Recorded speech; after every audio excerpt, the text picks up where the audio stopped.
Olá pessoal que está se preparando para o vestibular, estou aqui com mais um vídeo. Dessa vez eu vou falar um pouquinho para vocês sobre um conto. Um conto que cai muito nas provas, que é bem difícil de entender, bem difícil de pegar todas as características.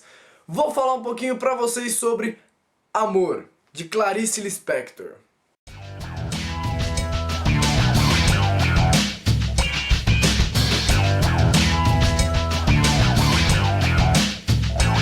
Bom, o primeiro que a gente tem que ter em mente é o autor, quais são as características da autora, as características do período em que ela está encaixada. Clarice Lispector nasceu em 1925 na Ucrânia, porém aos 2 meses de idade se mudou para o Brasil. Morou em Recife e também no Rio de Janeiro. Clarice Lispector é uma representante da terceira geração modernista, ou seja, aquela fase que também é conhecida como o pós-modernismo, a atualidade. Mais ou menos ali na década de 50, 60, 70, assim mais ou menos por ali, e ela está junto com o Guimarães Rosa e o João Cabral de Melo Neto, por exemplo. Quais são as características desse período? Um enredo muito mais psicológico, uma volta ao passado, principalmente na poesia. O que significa essa volta ao passado?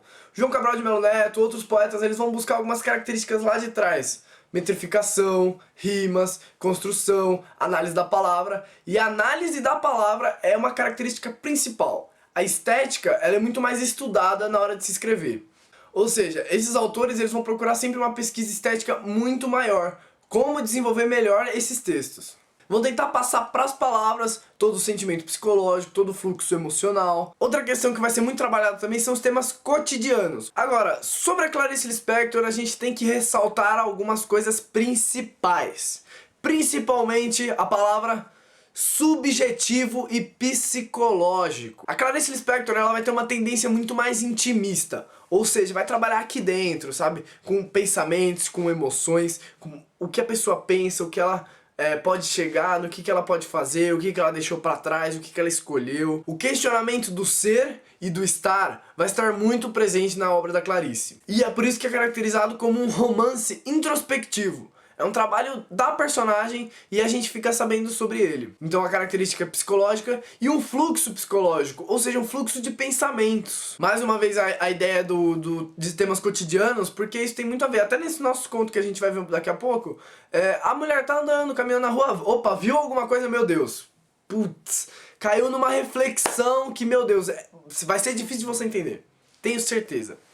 E isso é trabalhado muito bem com a desconstrução do enredo. Não é aquela coisa em série, aquela coisa contínua. Não. A Clarice Lispector ela pega e não, ó, porque a personagem na infância ela era assim, e antes ela fazia isso, depois ela passou a atuar dessa forma. Então tem toda essa atuação de desconstrução do enredo. Agora vamos falar um pouquinho sobre a obra. A obra Amor faz parte do livro Laços de Família, que é um livro de contos da Clarice Lispector. Se você não sabe a diferença entre conto e crônica, dá uma olhadinha nesse vídeo aqui, que vai estar aqui, ou aí na descrição, em que eu explico certinho a diferença entre o conto, a crônica e tal. Você vai pegar certinho essa diferença, vai mandar ver. É uma história centrada na personagem Ana. Quem é Ana? Ana é uma mãe, é uma esposa e é uma dona de casa.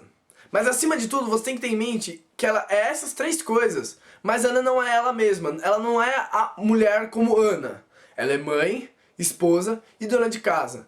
Então, esse conto vai ser a partir de toda essa reflexão de um amor em família, da atuação de Ana dentro de casa. Então, essa família da Ana, Ana, o marido e mais 2 filhos, se eu não me engano, não são tão ricos, não são tão pobres, eles são uma classe média mais ou menos na década de 60, 70, por aí. E que eles acabaram subindo na vida. Então a Ana comenta, olha, agora temos uma casa espaçosa, posso ficar calmo porque meus filhos estão estudando, meu marido está trabalhando. E a Ana é uma mulher que se dedica completamente à casa e à família. Ou seja, ela é uma dona de casa assim que respeita o marido, que é o melhor dele. Ela é uma mãe dedicada, que sempre está atendendo aos desejos dos filhos. É uma mulher que não deixa os móveis sujos na casa, ou seja, opa, uma poeira aqui, peraí, deixa eu limpar. É uma pessoa assim muito dedicada. E como que começa esse conto? Bom, fala lá que as compras deformavam, começando com a Ana saindo do mercado e subindo no bonde. A parte principal dessa história vai ser em um bonde, partindo do supermercado até a casa de Ana. Então Ana foi ao mercado, comprou algumas coisas e está voltando para casa de bonde. E o que representa a saída ao mercado? O narrador ele fala muito disso. Chega uma hora do dia em que Ana já não é mais esposa porque o marido está trabalhando. Ana já não é mais mãe, porque os filhos estão na escola. E Ana já não é mais dona de casa, porque os móveis já estão todos limpos. Então ela não tem mais o que fazer. E esse é o momento perigoso. É o momento em que ela pode refletir sobre a própria vida. Então ela pode cair numa crise existencial. É o momento em que ela pode encontrar o inesperado. Ou seja, refletindo, ela pode cair e pensar, putz, o que eu tô fazendo aqui? Então o narrador, ele salienta muito bem que essa é a hora perigosa do dia.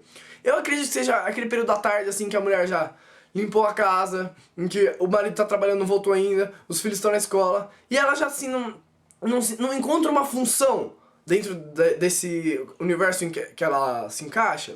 E aí o que ela faz, a Ana? Ela sempre procura ocupar essa hora do dia com alguma atividade. Ou seja, agora é a hora de, então, eu vou levar as coisas pra consertar. Agora é hora então de ir ao supermercado comprar o que falta, certo? Então ela tá sempre procurando ocupar a cabeça nessa hora pra ela não cair em devaneios. Então, representando essa hora mais perigosa do dia, Ana está subindo no bonde, está voltando pra casa, e ela está lá tranquila no seu bonde, voltando. Eis que de repente o bonde para, e ela olha pra fora. E o que ela vê? O que Ana vê?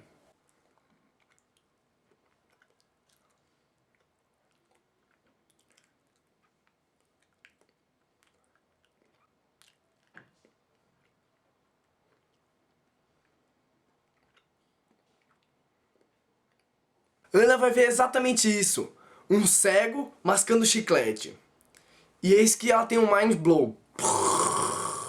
A mente dela explode. Ela observa esse cego mascando chiclete e imagina o cego naquela escuridão, porque ele não enxerga nada, mascando chiclete. O chiclete é uma atitude mecânica de quem não quer nada com a vida, quem tá esperando alguma coisa acontecer, então ele fica lá esperando a vida acontecer.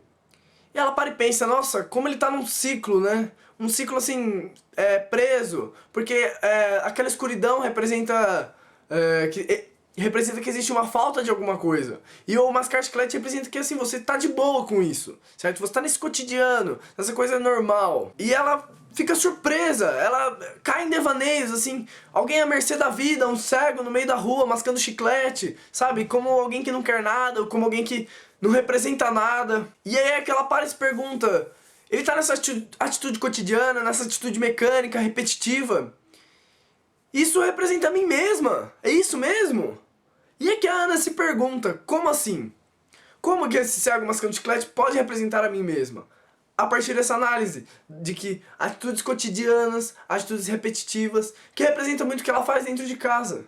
Ela que teme o inesperado, que teme o diferente, se encaixa dentro disso. Nisso, o bonde dá um arrancão e sai continuando pelos trilhos, e aí é que a bolsa dela cai no chão, e ela dá um grito e os ovos que estavam lá dentro quebram. E o que representa essa quebra dos ovos? Os ovos estavam dentro de uma bolsa de tricô que a Ana teceu. Então você tem aqui a bolsa de tricô que ela teceu firme, resistente, como é o cotidiano dela, como é a vida que ela criou, essa carapaça que ela criou. E de repente a gema do ovo escorrendo, a clara do ovo escorrendo porque os ovos quebraram lá dentro. Então a vida dela é desconstruída nesse momento. E aí que ela fica em choque, ela fica preocupada, ela não sabe mais o que fazer. E aí ela acaba descendo, passou o ponto dela, ela desce, e ela tá meio que no estado de transe, ela, vou cortar caminho aqui pelo jardim botânico, entra no jardim, senta no banco e fica perplexa.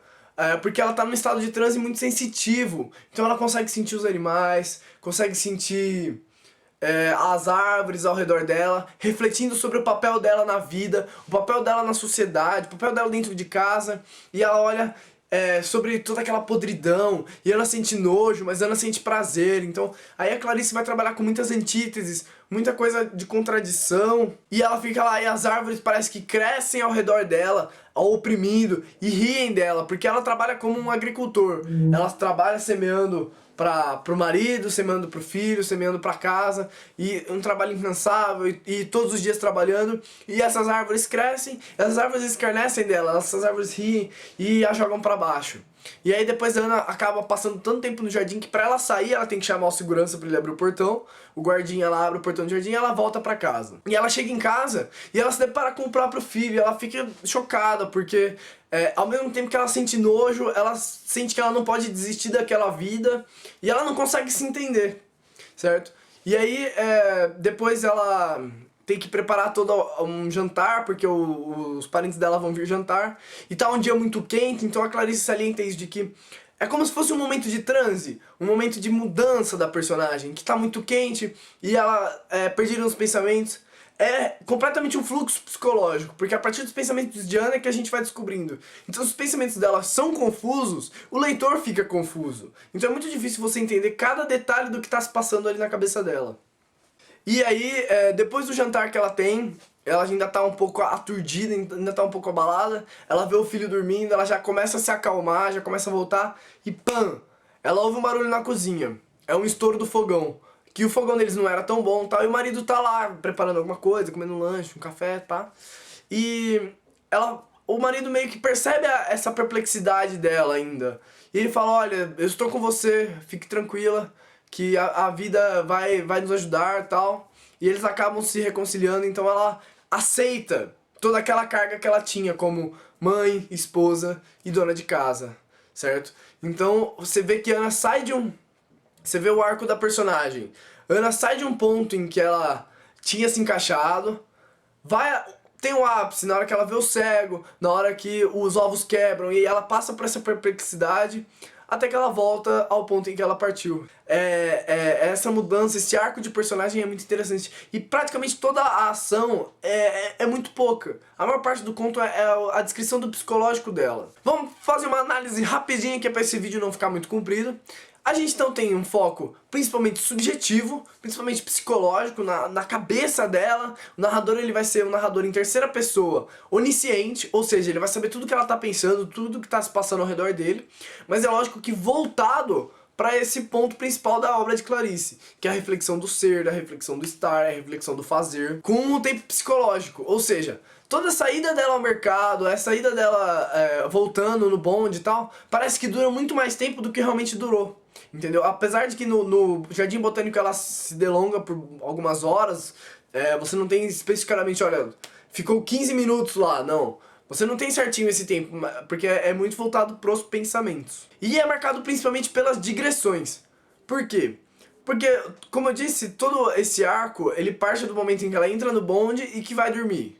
Então, pra você saber que ela é uma mulher trabalhadora, pra você saber que ela é uma dona de casa esforçada, pra você saber tudo isso, parte dos pensamentos dela, parte do que o narrador te conta, então ocorrem muitas digressões.